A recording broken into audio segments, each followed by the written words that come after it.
विदेश मंत्री सुषमा स्वराज गुरुवार को अपने संसदीय क्षेत्र विदिशा पहुंची, जहां उन्होंने नवनिर्मित रविंद्रनाथ टैगोर सांस्कृतिक भवन का लोकार्पण किया। इस दौरान सांसद सुषमा स्वराज ने कहा कि मैंने अपने सभी संकल्प पूरे कर लिए हैं। देखिए रिपोर्ट। मैं जब चुनाव लड़ने आई थी तब यहाँ के लोगों ने केवल 3 चीजें मांगी थी।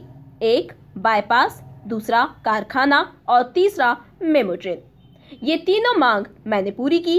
इसके अलावा ऑडिटोरियम और मेडिकल कॉलेज मैंने अपने संकल्प के अनुसार दिए। मुझे खुशी है कि मैंने अपने सभी संकल्प पूरे किए। ये कहना है विदेश मंत्री एवं सांसद सुषमा स्वराज का। जिस समय मैं विदिशा में चुनाव लड़ने आई थी तो यहाँ मुझसे आते ही 3 मांगे की गई थी। पत्रकार यहाँ बैठे होंगे, उन्हें मालूम है 3 मांगे की गई थी। एक, दीदी विदिशा का बाईपास बनवा दो, ट्रैफिक कंजेशन बहुत है, दूर हो जाएगा। दूसरा, एक कारखाना जरूर विदिशा में लेकर आओ। और तीसरा, एक मेमू ट्रेन चलवा दो। यहाँ के लोगों को बहुत असुविधा होती है भोपाल से आने जाने में। मुझे खुशी है, आप सब साक्षी हैं, विदिशा का बाईपास बन चुका, चालू हो गया है। रेल का कारखाना निर्माण होकर के पूरा हो गया है और मेमू ट्रेन चल चुकी है। लेकिन बाकी की दोनों चीजें आपने मांगी नहीं थी। मैंने इस कमी को महसूस किया था कि विदिशा में बहुत पुराना प्रतिष्ठित इंजीनियरिंग कॉलेज है लेकिन मेडिकल कॉलेज नहीं है।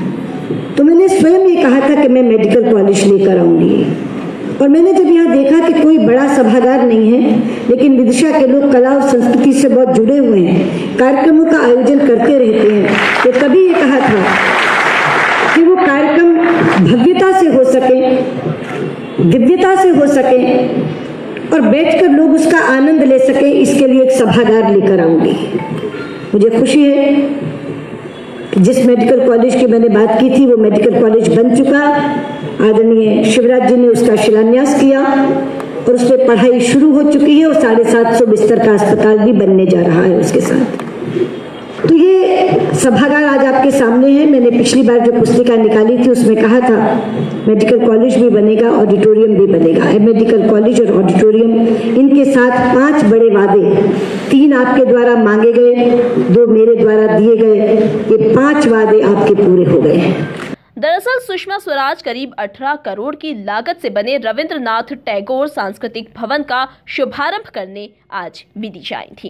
इस दौरान सुषमा स्वराज ने अपने संसदीय क्षेत्र में किए गए विकास कार्यों को भी गिनाया। इस दौरान उन्होंने कहा कि वे अपना आखिरी वचन पूरा करने आई हैं। स्वास्थ्य की वजह से चुनाव नहीं लड़ेंगी लेकिन हमेशा अपने लोगों के साथ रहेंगी। कि अपने स्वास्थ्य के कारण मुझे ये घोषणा करनी पड़ी कि मैं अगला लोकसभा का चुनाव नहीं लड़ूंगी।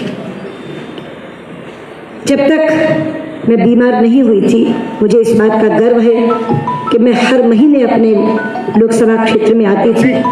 4 दिन में 8 विधानसभाओं का दौरा करती थी हर महीने। पहले कार्यकाल में मैं नेता प्रतिपक्ष थी, इसलिए लोगों को लगा कि मैं कर पाई। जब मैं विदेश मंत्री बनी तो लोगों को लगा कि अब नहीं कर पाएंगी क्योंकि विदेश मंत्री को विदेश से फुर्सत नहीं मिलती। लेकिन आज मैं गर्व से कह सकती हूँ कि हर महीने की जब मेरी डायरी बनती थी, पहले विदिशा के 4 दिन नियत होते थे, उसके बाद विदेशी दौरा बनता था और पूरे 3 साल तक मैं लगातार विदिशा लोकसभा में उसी तरह से आती रही जैसे नेता लोग प्रतिपक्ष के तौर पर आती थी।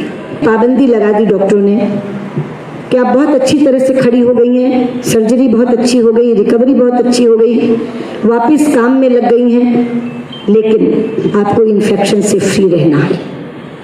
तो उन्होंने पहले सलाह दी कि मैडम आप कुछ भी करें, कम से कम अगला लोकसभा चुनाव न लड़ें। मैंने सोचा, लेकिन फिर परिवार के लोगों ने भी कहा कि जब यहाँ बैठकर अभी भी पूरी चिंता कर रही हो विदिशा की, ये सारे उपहार एक एक करके यहाँ बैठे देती जा रही हो, तो तुम ये मन पर बोझ रख के मत जाओ कि विदिशा वालों से जो तुमने वचन दिया था वो तुमने पूरा नहीं किया। इसीलिए मैं ये आखिरी वचन भी पूरा करना चाहती थी।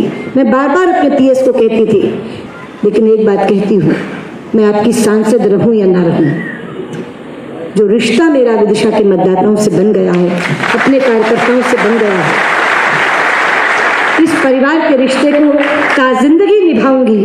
आपको कभी ये नहीं लगेगा दीदी हमसे दूर हैं। गौरतलब है कि सुषमा स्वराज अपने स्वास्थ्य कारणों से लोकसभा चुनाव नहीं लड़ेंगी। ऐसे में खबर है कि उनकी जगह शिवराज या उनकी पत्नी साधना सिंह चुनाव लड़ सकती हैं। Bureau report, MP news, Vidisha.